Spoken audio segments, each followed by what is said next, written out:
Happy Pride mga Happy Bees! Dahil Pride Month ngayon, tapos marami nang nagse-celebrate ng Pride sa buong mundo, makikiselebrate tayo. Actually, wala dito sa Guernsey parang event ng mga Pride. Pero dahil part tayo ng LGBT, meron akong gagawin.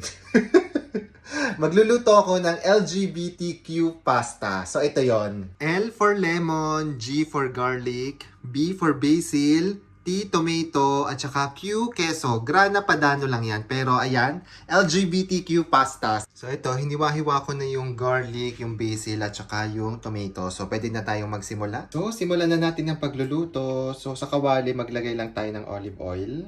Tapos painitin lang natin yan. Yan. Kapag mainit na yung ating olive oil, pwede na natin ilagay itong ating mga garlic. Tapos nilalagyan ko rin pala siya nitong tangkay ng mga basil. Wala, dagdag flavor lang yan. Pero tatanggalin din natin yan mamaya.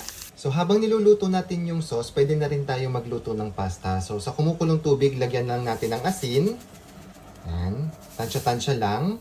And then, ilagay na natin tong pasta. And then, lutuin lang natin siya ng al dente. Ibig sabihin, yung hindi lutong-luto. Yung medyo matigas-tigas pa ng konti. Ayan. So, ayan. Lubog lang natin yung pasta. Tapos, mga 10 minutes siguro. Ayan. Pag ganito na itsura niyan, pwede na natin ilagay yung mga cherry tomatoes natin. Pag wala kayong cherry tomatoes, okay lang siguro yung normal na kamatis. Baka iba lang siguro yung lasa. Tapos, yan. Halo-halo lang. Ayan. Tapos, tanggalin na natin yung mga tangkay na nilagay natin.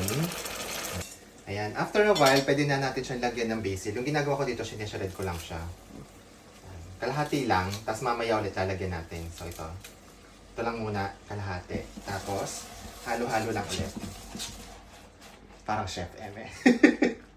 Ayan. Tapos lagyan natin siya ng pasta water. Mas maganda kung pasta water yung gagamitin natin. So ito guys, habang hinihintay nating maluto yung sauce at saka pasta, naggagayat na ako dito. Ano magayat dito? Nag-grate na ako ng cheese. So ito. Dito sa Guernsey, parang hindi ko pa na-experience na magkaroon ng parang pride na celebration. Meron ba, Mau? Parang wala, no? Wala. Wala, no? So ngayon, celebrate natin siya ng LGBTQ pasta. Eme-eme lang to. Para lang siyang pomodoro na pasta, tapos nilagyan ko lang ng lemon. So, eme-eme lang ako. Paano lang ako? Pabida lang ako. So guys, kapag medyo okay na al dente na yung pasta natin, pwede na natin siyang ilagay dito sa sauce. So ako ginagawa ko, dinediretso ko na siya. Yan. Tataka kayo, hindi ko nilagyan ng pampalasa tong ating sauce, no? Kasi nilagyan natin siya ng pasta water. And yung pasta water natin, kung naalala nyo, nilagyan natin ng asin kanina. Kaya medyo may alat na yan. Tapos lalagyan pa natin ng cheese, kaya ano siya, may alat na. Anyway, kung gusto ninyo dagdagan pa ng alat, pwede naman ninyong lagyan ng asin. Ayan. Then, haluin lang natin to. Ensure lang natin na kumapit yung sauce dun sa pasta. Then, lagyan na natin ng lemon. Lagyan natin ng lemon zest muna. And then, pagyan din natin ng kaunting lemon juice. Ayan. Konti lang. Baka masyadong umasim. And then, yung last natin, lagyan na natin ng cheese. Ayan.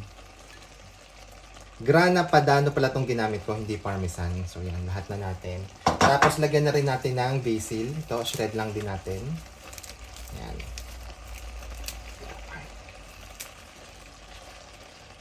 And then, halo lang.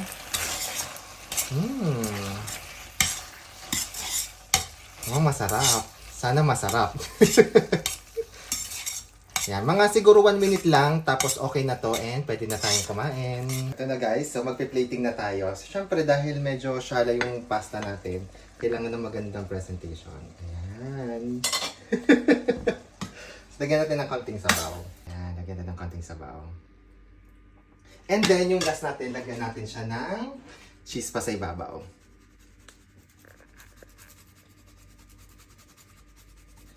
Ayan. Ito na ang LGBTQ pasta ni Rocky B. Oh. So, kain na tayo. Ito na guys, tikman na natin ang ating imbento.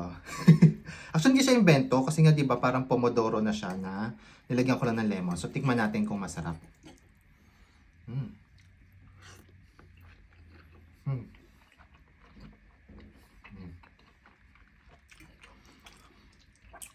Fairness, okay siya. Walang eme, okay siya. Parang isipin ninyo, parang kokonti lang or parang very simple lang yung mga ingredients. Pero masarap siya.